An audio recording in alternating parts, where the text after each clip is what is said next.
Hello and welcome to Sports Tonight Live. The debate hotting up this evening. I look forward to Euro 2012 to discuss the latest England situation with Frank Lampard pulling out and Jordan Henderson taking his place. We'll of course look at the managerial merry-go-round as well. Brendan Rodgers saying he'll fight for his life to bring the glory days back to Liverpool. Will that be enough? Well, our panel will hopefully set the scene for us and put us right as well with your input over Twitter, etc. Luther Blissett, former England striker, former Watford striker, legend, AC Milan as well, we should mention that, and Aidan Magee, a versatile, all-round journalist. Gentlemen, welcome to the show. Luther, start with you because there's an air of desperation now about the England squad because we haven't got any big names to rant about, and now one of them's gone as well. Frank Lampard, 90 caps, 23 goals. Are you disappointed? Are you worried after this withdrawal? Well, I think disappointed for Frank because it's always nice to be involved in a tournament, but let's face it, football is a game that you're playing. Injuries happen all the time, suspension, that sort of thing. So you lose players for various reasons.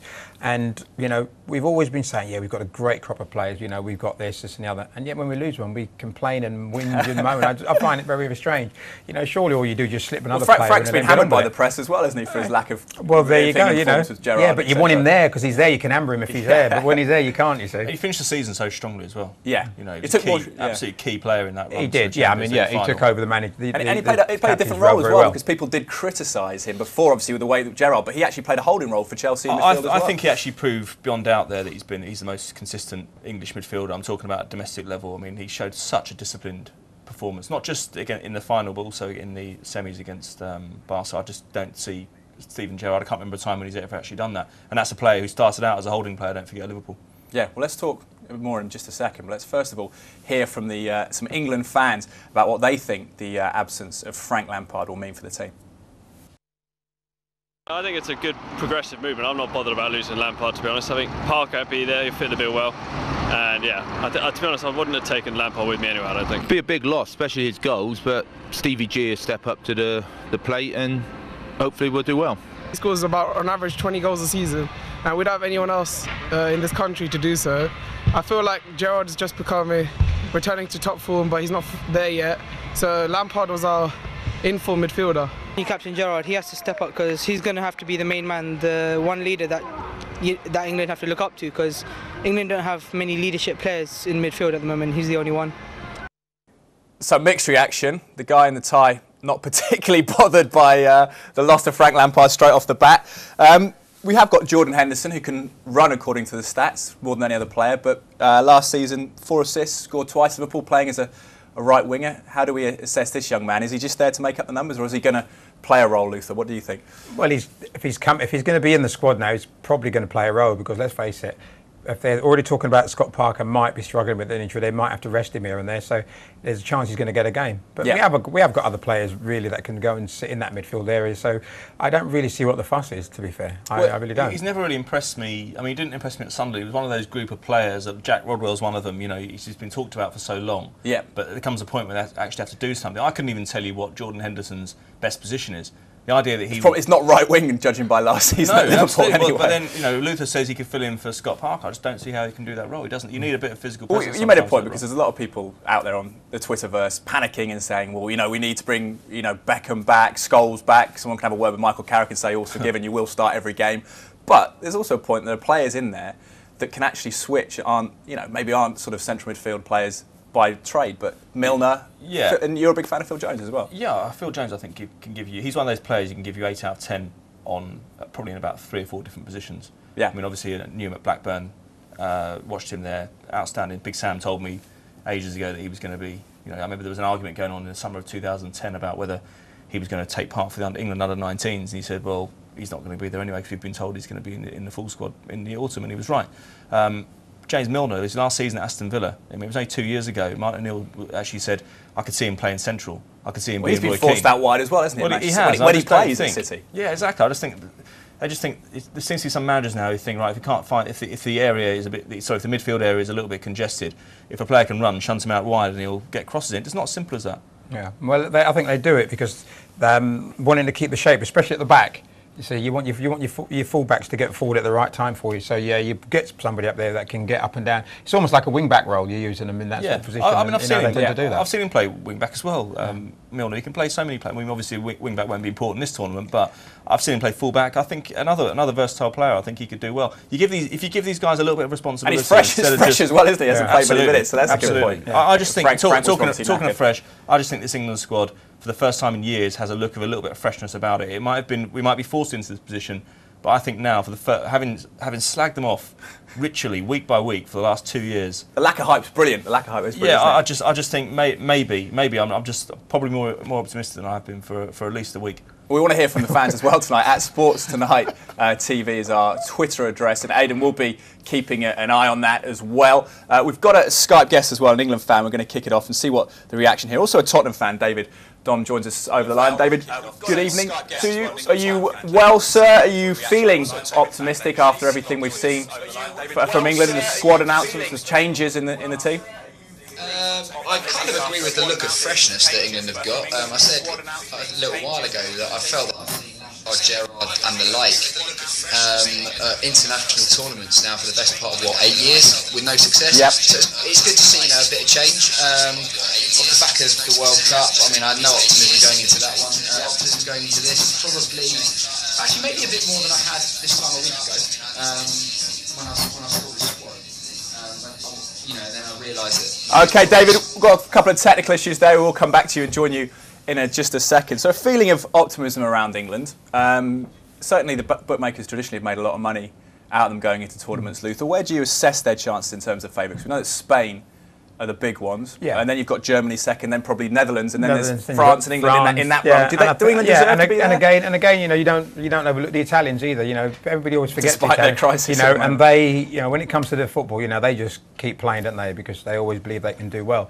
There was a crisis going into World Cup 2006, if you remember. Yeah, absolutely. Exactly the same thing. So. And look what happened. Yeah. Well, we rudely interrupted David on there, the Tottenham and England fan, and we can go back to him now. Apologies for that, David. You're saying you're fairly optimistic. Talk to me about one player we haven't maybe talked about in the build-up, which is Jermaine Defoe. He looks like he's been usurped by the new kid on the block, Andy Carroll. Had a couple of good games last season. What are your thoughts on Defoe? Because he doesn't always start at Tottenham either. Is he good enough, an all-rounder player, to be the main man up front?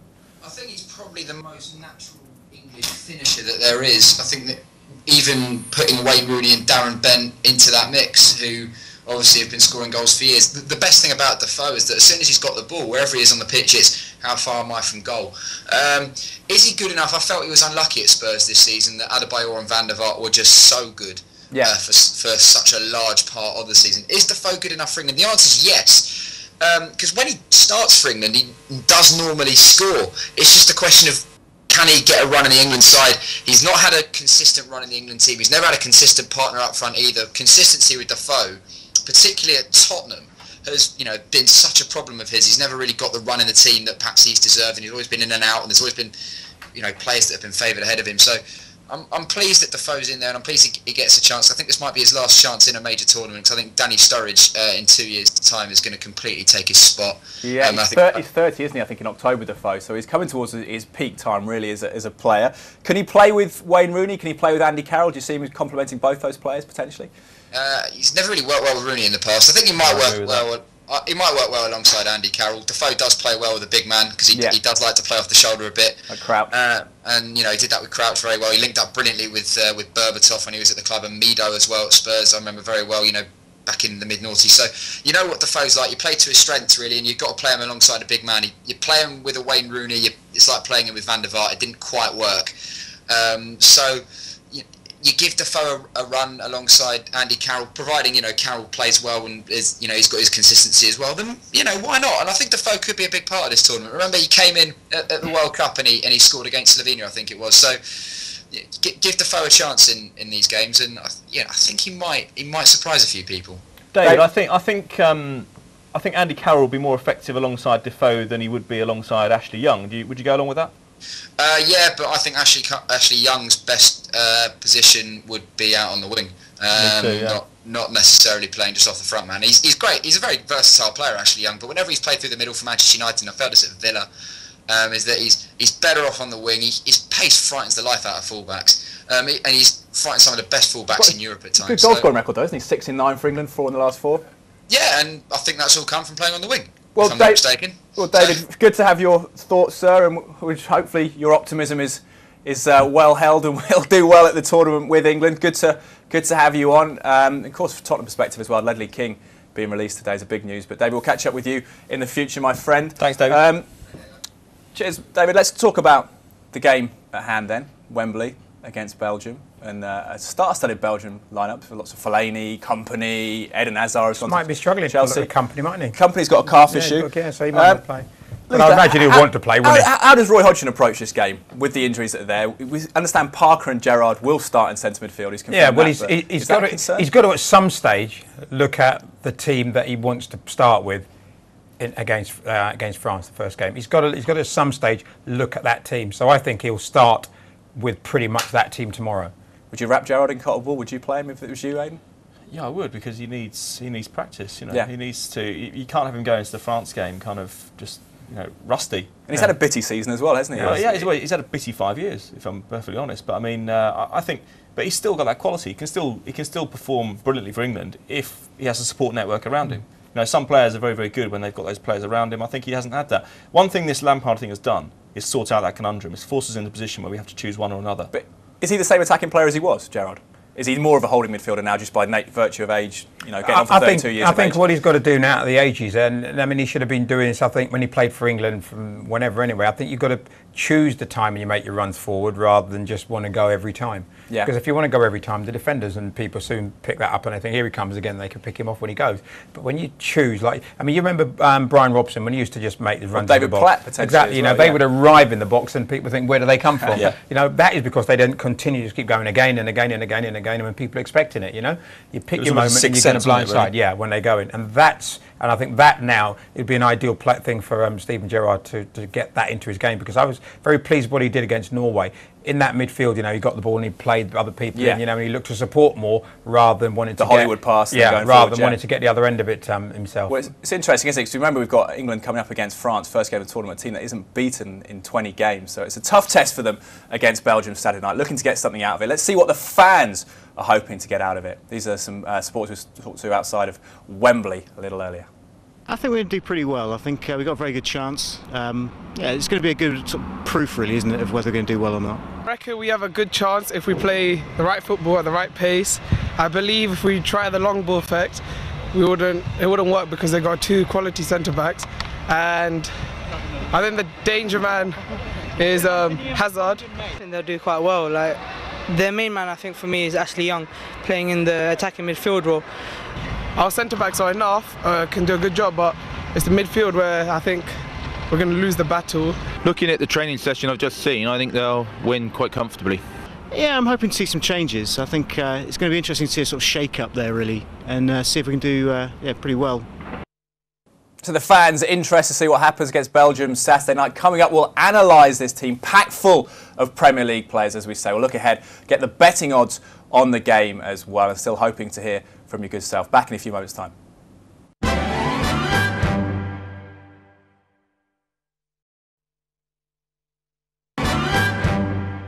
Hello, welcome back to Sports Tonight Live. The debate still raging, talking Euro 2012. Before that, talking about Belgium as well. I've got a new guest in the studio. We've got Russ Wiseman from Sporting Bet alongside Luther Blissett and Aidan Magee. Russ, welcome to you, sir. I was going to say it's a busy time for you, but you were just telling us surprisingly quiet on the English front at the moment. Well, the funny thing is, Ed, is that normally we expect all this patriotic money to fly in, don't we, for England? Yeah. And it just, you're a bank and we enjoy that, don't we? Yeah. We usually lose money on racing this time of year and get it back on the football tournaments with courtesy of England. But this time, there just seems to be a real lethargy from the punters. They're not really interested in backing England.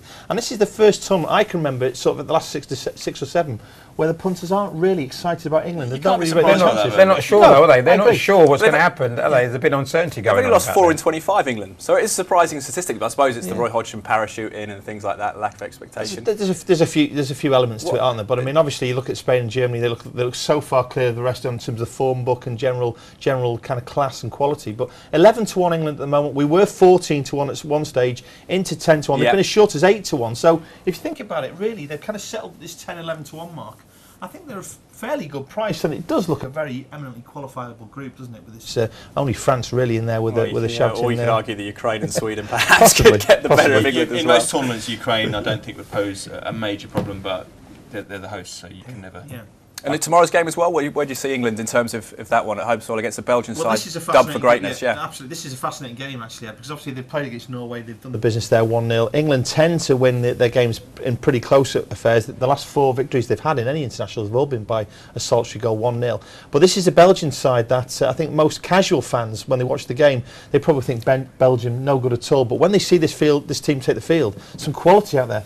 Eden Hazard, Fellaini, these are great players, and I mean, and obviously companies out there. So I think this is a side who could upset the apple cart. The odds obviously are England favourites, clear favourites, 11-20. So around about 8-15 odds-on favourites at the moment. But I wouldn't write this Belgian side off. They're around about 5-1. They've got a real chance. Yeah, well, Russ, we're going to talk more about the odds in just a moment. Let's get kind of down sort of low on the Belgian side from John Chapman, who joins us over Skype. He's a Belgian football journalist. John, welcome to the show. Good to talk to you, sir. I'm English, but I live in Belgium. Yeah, you finished third, of course, Belgium in the qualifying groups, behind Germany, who are dominant in that group, behind Turkey. But how sort of is the mood over there? Very optimistic about this young Belgian side. Is it a strong team? It's a strong team. Individually, they're excellent. I mean, the punters are getting a bit concerned that Belgium are not really winning many games. I mean, they haven't qualified for a big tournament since 2002, so that's a worry. But the individual class with Kompany, Hazard, Vermaelen, Vertonghen, Steven Defour, Axel Witsel is incredible. I mean, it's excellent. Unfortunately, they haven't really gelled, and the manager didn't do much for them last time. He's gone now, and Mark Wilmots is temporarily in charge. Yeah, John, what's your thoughts on Eden Hazard then, as you mentioned that? Obviously for Lille, he's done very well this season, 20 goals. What's his form like been for the national side? Not good. He's never really done it for the national side. He's always been played on the wing until the last game against Montenegro, where Wilmots played him in a kind of central playmaker role. And that kind of worked. Didn't work totally, but he was obviously much more involved, and he does like to be the #1 man, you know. We're here tonight about Vincent Kompany having a calf problem, undergo a fitness test. Is he as important for Belgium as he is for Manchester City at the back? Yes, 100% yes. If Kompany plays and lasts 90 minutes, and I fear they might not risk him, I might back Belgium to cause a bit of a surprise. Without him, it's going to be a bit of a makeshift defence, because they've already got about 3 or 4 central defenders out anyway. John, is this the best group or the best crop of Belgian players since the squad of Schifo, Prudhomme, Gerrits of 90 and Klaassen of 86 and 90? Yes, certainly, 100% correct. I mean, it's an incredibly talented group of young players.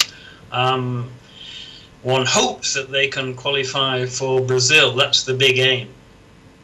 That's what Wilmots has said, in fact. He said the priority is qualification for Brazil. However, you're saying that at the moment they're just a collection of individuals? Not really. They just haven't done it on the pitch. I mean, they haven't played well enough. They've conceded sloppy goals and they haven't got the points. John, I've heard Kompany say that it's a big game for Belgium. Is that reflected in the country over there? Is the football fans see this as a big match for the team? Yeah, certainly. I mean, the Belgians, like most continental Europeans, I think Wembley is the home of football. So Belgium playing there is always a big event. I think there's about 8,000 gone over? I'm not sure. It's a big event, and with the squad they've got, and when they play at home, the crowd really gets behind them. If they just could get a few results together, the whole country would be behind them. And John, to put you on the spot, how do you think the game will play out tomorrow then? What do you think is going to happen? Well, interestingly, if I can mention this, the room over here, because Belgium's big problem is they don't have a striker of any note. Now, the rumour over here is that Wilmots is going to play Hazard as a kind of pseudo-Messi. Yeah. As a kind of... It's number 9 in the parlance these days. Which would be interesting, you know. I mean, and behind him, he could reunite the Standard Liège midfield of Fellaini, Axel Witsel and Steven Defour, which I think would be excellent. And then maybe throw in Dembele on the wing. There's a lot of creative... Belgium win then, John? Summarise, you think Belgium will win? If Kompany plays, yes. If he doesn't play, no. Well, John, good to get your thoughts. A lot of insight there. We'll hopefully catch up with you in the future. Enjoy the match from there. So, John says if Kompany is there, they win. If he's not, they don't. What are the odds say? Repeat those sort of outrights for us. Well, first of all, I'm thinking about cutting the price on Belgium. I think if I don't think I fancy laying a bet on them at the moment. But they're around about 5-1 at the moment, Belgium. Just a smidge underneath that, 19-5. So a pretty good chance for Belgium to win the game. Obviously, punters do back England when they play at Wembley. That's an absolute fact. I mean, people enjoy backing England when they're at Wembley. There is this fortress mentality about Wembley Stadium. But let's consider a few facts here. All of these games are generally tight in these internationals. As we come to a major tournament, the odd goal tends to separate it. Let's look at Roy Hodgson. He won 13 games for West Brom last year, 9 of them by a solitary goal. As I said, England the last 4 games by 1 goal, and Belgium have drawn 5 of their last 7 games. So 5-2 the draw may be the professional play, but I do think Belgium have got a good chance here. I mean, around about the 5-1 mark. In the last 25 games, I think England have only lost to Germany, France, Brazil and Netherlands. This is some good calibre, some good form really, despite the disarray. But do you think they'll be going all out for victory in this game? England at Wembley is always a handful for anybody, regardless of what state they're in when they turn up at Wembley. Because I think when you've got the support that they get at Wembley, the players go out and they, even in their weak, awful days, they still do produce things which can get them a result. And I think they'll get a result tomorrow. I think they'll get a positive result tomorrow. Yes, England will go out, and I think it's more of a case of let's do some more preparation for the game against France. Yeah, it's not going to be all out, let's go out and win the game. If you look at the way Roy Hodgson works, he's preparing for when it matters. And he's getting those players so they understand their position and understand what's demanded of them and required of them in each position they play. Because you just look at what he did at Fulham and when he did it at West Brom. That's what he does. He organises, gets his players so they know exactly what is required for them playing in whatever position, and then that gives them the best chance to go and get that result. Be up against Moussa Dembele, of course, as well, a former Fulham player now, one of his former charges.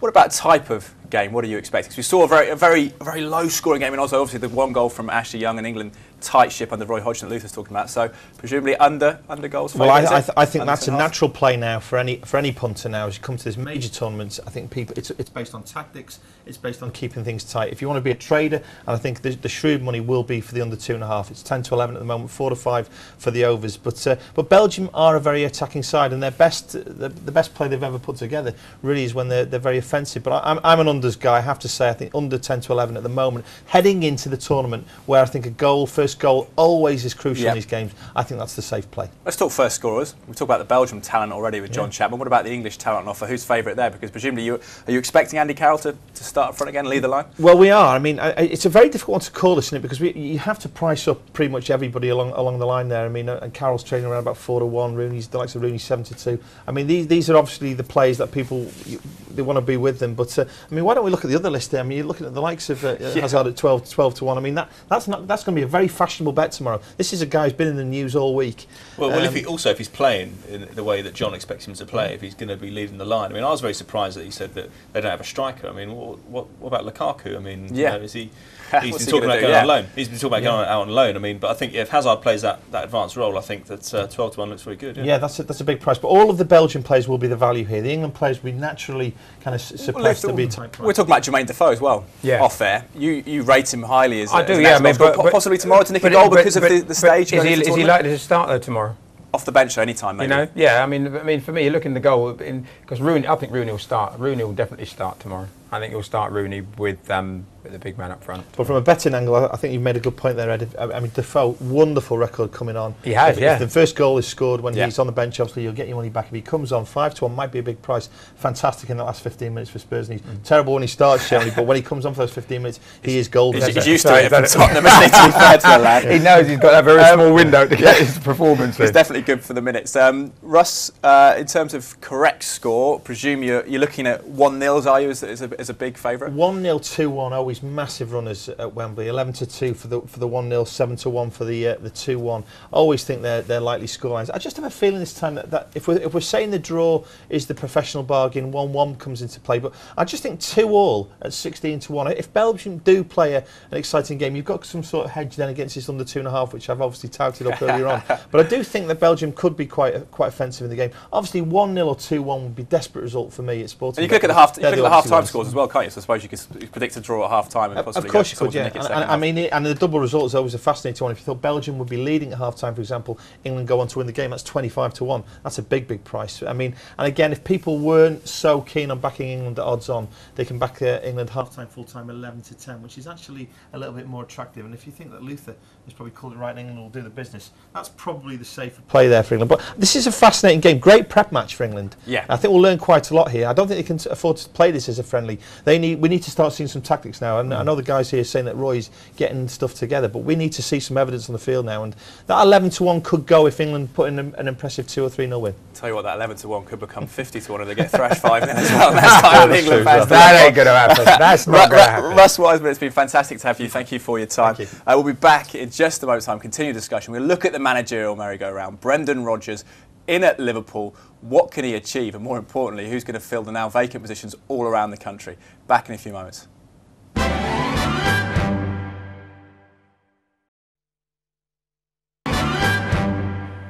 Hello, welcome back to Sports Tonight Live. We're getting on to the managerial merry-go-round then. And predominantly, Brendan Rodgers has been appointed. We knew it was coming, but they sorted out a compensation with Swansea, so Liverpool have a new manager.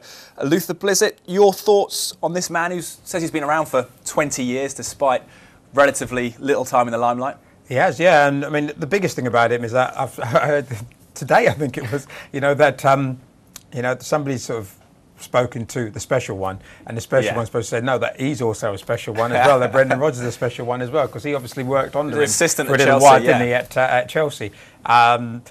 You cannot deny the things that he's achieved at Swansea. It's been an amazing turnaround for what he's done for Swansea.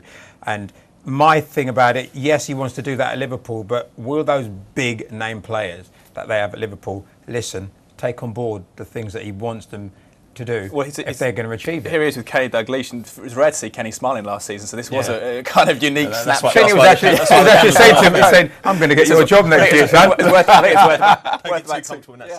about £2 million, that one, of Kenny having a chuckle there. But what do you say, because he's a guy that's held in high esteem around football circles. Has been for a while, yeah. Ed, I think, you can't, as Luther says, you can't deny what he did last season. It's a big step to go from Swansea to Liverpool.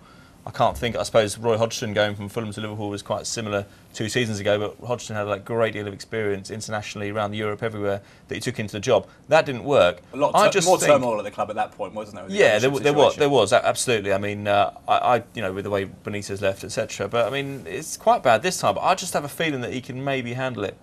That he's got enough belief in his ability to make an effect on this team. And Luther says big players that Liverpool have. They haven't got that many big players left. I mean, some of them are coming to. They're not in their prime anymore. A lot of these big players. Can they play the system that he wants to play? Because he likes possession football. Jamie Carragher's not known for his distribution at the back. No, I don't think Jordan Henderson will be comfortable with what I've seen on that. So better keep the ball on the pitch. But you say that, but you look at the Swansea team before he got there, and those players. Yes, Martinez started that sort of thing previous, and those players weren't great with the ball when they first started. Yeah.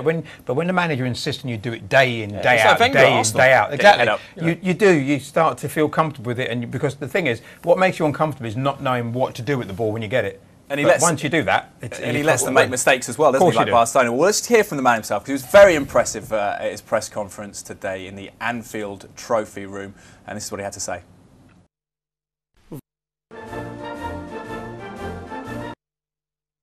We're very proud, as you can imagine. I'm only the second Northern Ireland manager in the history of the club. Like I say, it's a club with wonderful tradition, and I feel very blessed with the opportunity to of course manage the club.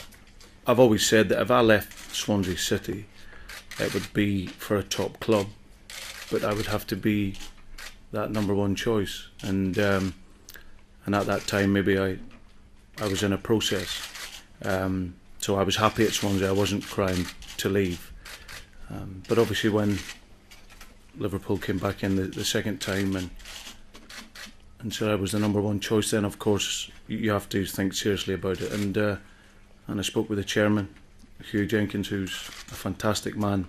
We've got a great working relationship there, and a close personal relationship. And he obviously gave me permission to speak. And once I found out I was the number one target from the important people at Liverpool, then it was quite an easy decision then. My pathway as a young coach and manager has been different to most. I've been, even though I'm young in age, I've actually been coaching and working in football nearly 20 years.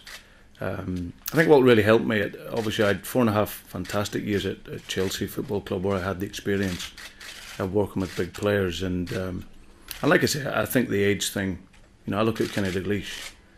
Kenny Dalglish came here, he was the manager at 34 and he resigned at 39, and in that period he won 3 leagues and 2 FA Cups. So I arrived here at 39, maybe young in age, but with experience in terms of the game. And like I say, footballers are footballers. You know, they want to learn, they want to be educated, and they want to improve. And that's something that I've done with all types of players, young and senior, throughout my career. Interesting, isn't it, using Dalglish as an analogy after he's usurped him in the hot seat. Change of mood, though, around the Liverpool. It didn't look like the reporters were in danger of their lives in this press conference, and that seems to be a massive lighter tone. Of course, it would be his first job, but he's a convivial guy. Maybe it's better PR. That's right, but he is. I mean, I think the other thing is Liverpool needed that as well after all the turmoil and controversy that's sort of gone last season, which unfortunately Kenny was sort of a party to that by not really, I thought, stamping his authority on it in the right way to really get rid of it. And I think he could have done it, you know, early on in the season, but, you know, leave that alone.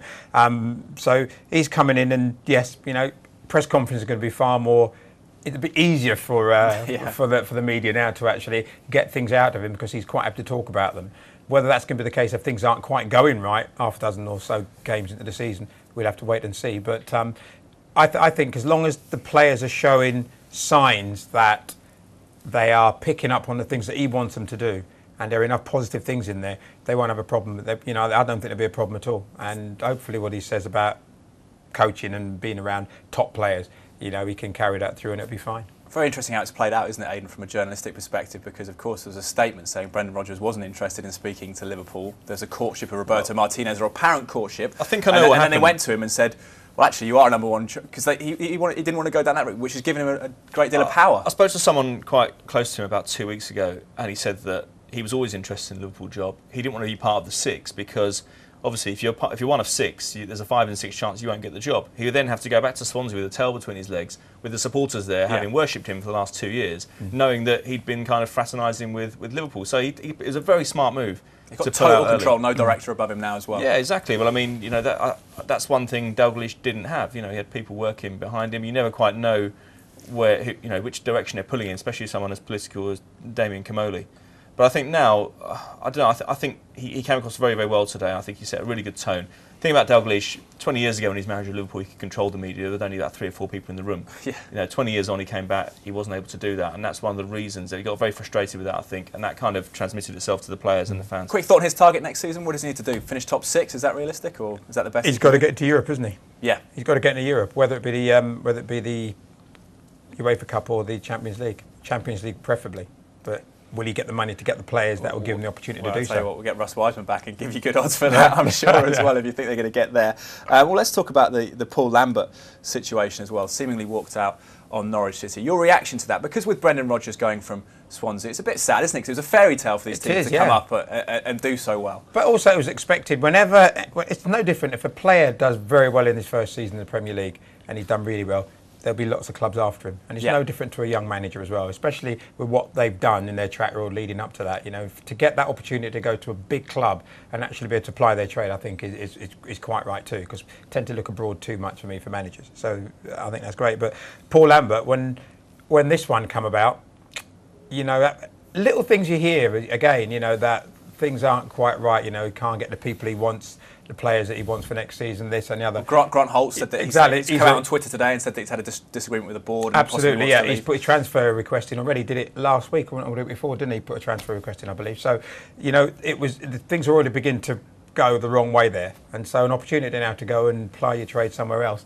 you know, he's got to take it, especially with things not quite right at home. Well, I think he's got to take, obviously, you're talking about Aston Villa and Randy Lerner and everything like that. Let's talk to an Aston Villa fan then. Max Whittle joins us on Skype. Max, good to talk to you. Paul Lambert, does that sound good for you?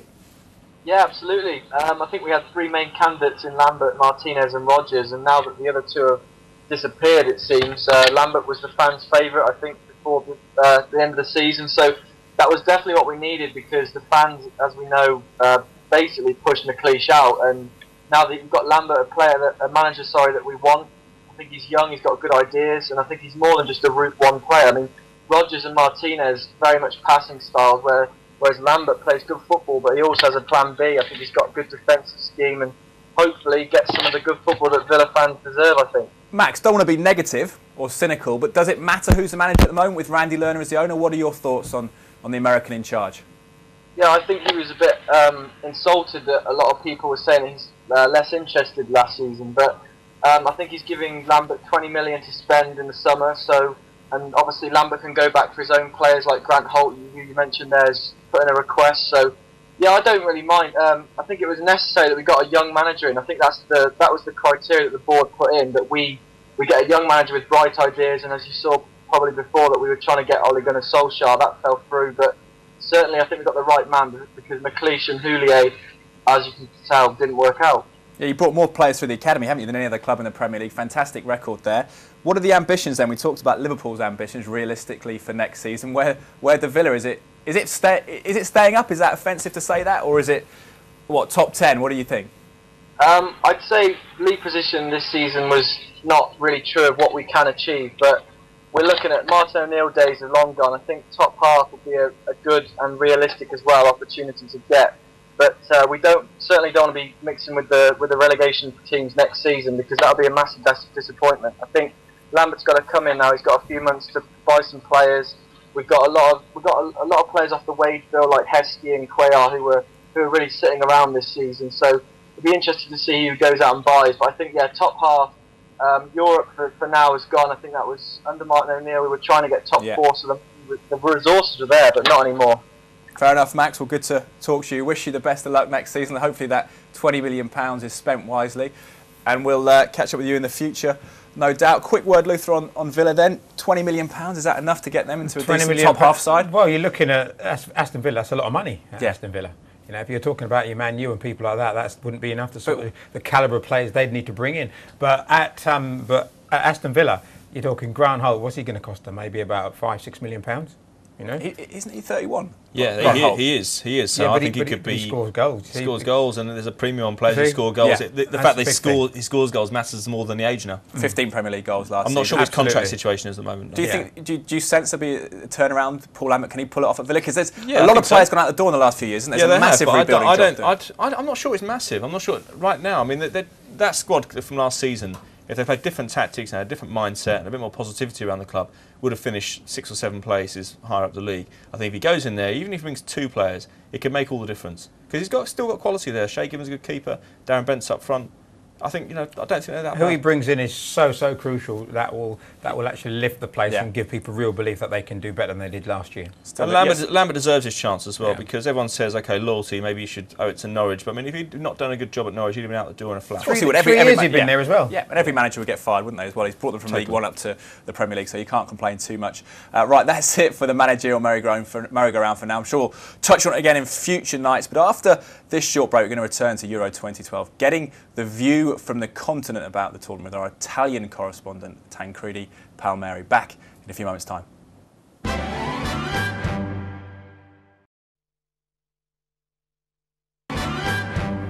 Hello, welcome back to Sports Tonight Live, putting the world to rights. We've discussed the managerial situation around the country. We're going to kind of return to Euro 2012. And before we bring in our Italian correspondent, Tancredi, let's hear from Aidan. You've got a few tweets from people looking ahead to the England-Belgium group. Correct. Okay. Yeah, I've got Kai the Pie.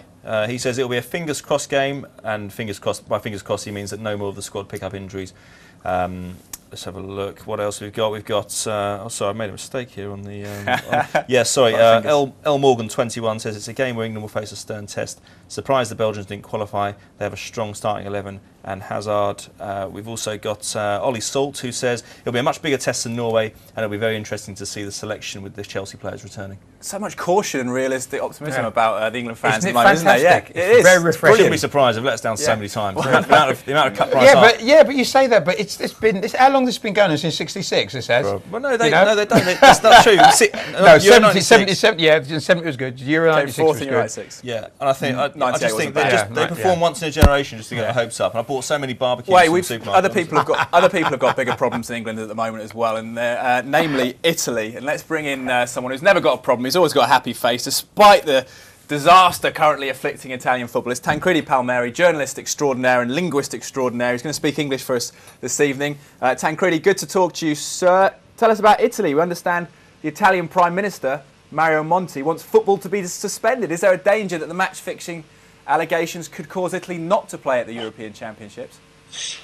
Buonasera from Milano. Well, that was just, I would say, coming out from Mario Monti, but coming out from his brain, coming out from his soul. He also said, just after, don't take this as a purpose, don't take this as a plan, it's just a wish from someone that some time ago was, a long time ago, was a football fan, and that think that maybe football should stop for 2 or 3 years in order that things get fixed. Wow. Wasn't nothing serious.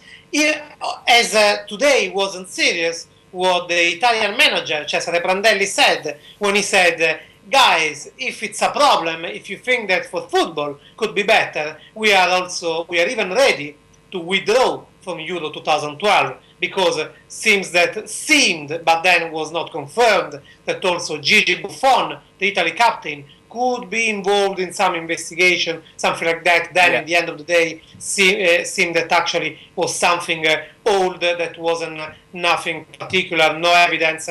I mean, all these discussions around brought to the point, pushed to the point, the manager to say, guys, if you think that Euro 2012 can be the problem, just tell us, we will withdraw from the tournament. There will be any problem about that. So imagine what kind of atmosphere there is approaching the tournament. Yeah, your left back Domenico Cuscito has been arrested, hasn't he? 19 arrests overall. No, not arrested. Not arrested. Investigated, and so he was excluded from the 23 squad. Tancredi, can I just say, Italy withdrawing from Euro 2012. I mean, first of all, what purpose would that serve apart from it being a symbolic gesture? Secondly, last time the match-fixing allegations engulfed Italian football was 2006. He went on to win the tournament. Yeah, it's a great point. Okay, first of all, yes, exactly. There would be just a kind of act for some demonstration of reason, I don't know. And that's because Prandelli said as long as every day the quarrels were growing and growing, like if Italy would be the problem, they say, if you really think that we are the problem, guys, no matters, we can withdraw from the tournament. It was just a provocation. You said in 2006, very shortly, well, that yes, nobody as the Italians can give the best when they are in the worst moment, even if this time this is also affecting technically the squad with some of the men, as a Criscito, excluded from the squad. Tancredi, what is the mood, the confidence in Italy like? Because in England we were talking about how unconfident we are about our team. Now, you did win your group in qualifying fairly comfortably. You had the best defensive record in qualifying as well. But you're in a group with Spain, Ireland and Croatia. Is the mood in Italy, are you confident of getting through that group? No, okay. Let's say that the mood is about the tournament, not about the group. And the mood is not confident at all. Even if, as a kind of superstition, in this moment, by the way, Italy is playing Russia, the only friendly match before the game, and they are still near 7 minutes into the game. Even if there is this kind of superstition, like saying, hey guys, remember, we had the same kind of quarrel in 82, we won the World Cup. In 2006, we won the World Cup. But this time seemed too difficult. We will have this group that is so tough. I mean, Spain is Spain. Ireland with Trapattoni, how dangerous is Trapattoni, and how much he knows, of course, Italian. Croatia is the only team with Brazil against who Italy have a bad record, a negative record. Imagine just Brazil and Croatia. So all this painting is framed in a situation like Euro Cup, Euro competition, that for Italy has always been historically bad. Italy, I did this own statistic, in 42% of World Cup editions, Italy got in semi-finals. In 30% of Euros editions, Italy got in semi-finals. So the statistic is crashing, and Italy is always suffering this tournament. The statistics not painting a good picture then. Let's talk about your work across Europe, because you are versed as well in matters not Italian. Who are your favourites? The bookmakers say Spain, they say Germany. Do you fancy those two, or do you think someone else could win this tournament? My favourite at all, so favourite that I bet on that already 2 years ago, my favourite at all is Germany, without any doubt. They have this generation that in the last 6 years, step by step, season by season, tournament by tournament, growed until the perfect point. There is a manager that is bossing and controlling the things in the perfect way. They are playing fantastic. They are ready for that. And also in this season, in this season they show that also in the club competitions, because Bayern Munich got until the final of Champions League with a squad that was made for almost around 7 men of people that are part of the Germany national team. So this can be the team. And the underdog, in my opinion, will be France. Fair enough, Tancredi. Thank you. Italian making a compelling case for backing Germany to win the European Championships. Very interesting. Good to speak to you, sir. We will no doubt speak to you again during the course of the tournament very soon. Have a good evening. Well, there's Tancredi there with his thoughts on what the tournament can hold. Germany, a lot of people's favourites. Joachim Low, it's a 2009 under-21 team, came on semi-finals 2010. But Luther, you mentioned the Champions League final defeat. Could that be psychologically a blow for some of those players? I think they'll be thinking about it. And let's face it, we all saw when Manchester United beat them in the last seconds of that game, and it's a very similar sort of thing again now. And for Germany for German team to lose to an English team, penalties. Wow, that is just fantastic. That you go to the grave happy from that one, wouldn't you? In their own stadium as well. So we haven't mentioned Holland as well. Yeah. Because who are you to? Because the ridiculous attacking talent on display there. The Dutch for me are the ones that could blow all of that away, because if they get it right and they just stick to what they're good at, and that's playing football and concentrating on doing that, there's not many people that can live with them. No, that's true. They're about 6-1 with the bookmakers, I think. They're very effective. Third favourites, yeah. They're very effective at the last World Cup. I'm not sure they got the best out of the likes of Van Persie. I mean, to be fair, he wasn't in the form then that he is. Too many people. Van der Vaart, Huntelaar, Robben. How do you play them all? Well, Robben's very inconsistent. So is Huntelaar. Van Persie's the one who's really been doing it this season. I think Schneider's been very good, consistent over the last. He nearly achieved a quadruple, didn't he, in 2010, having won the Champions League and 2 trophies in Italy. He got to the final as well. So yeah, they'll be dangerous. Where's your money then? I've got a funny feeling for France actually. Nobody's talking about them. 20 matches unbeaten. Yeah, they've got a bit of a head of steam. They've got a nice new kit as well. I don't know if you've noticed that. I mean, it looks quite smart. Like a referee's kit, doesn't it? Yeah, I know it does. Yeah, exactly. The England kit with that light blue colour. Yeah, exactly. No, I think I just have a feeling for them. They've not the expectation. They've performed in some ways. They've almost mirrored England in the last sort of 5 years. I'd say since the 2006 World Cup. They did nothing in 2008, nothing in 2010. I don't know. They've got enough quality there to more than be a match for those teams that we're talking about. Great stuff, gents. Thanks for your tips tonight, your insight, your analysis. It's always been a pleasure. We'll have you throughout the course of the tournament as well as it develops Euro 2012. So we're thinking maybe France, a decade on from the likes of Henry as they dominated Europe and the world, could be the dark horses. We'll be back, of course, very soon. Hope you enjoy the show. Bye for now.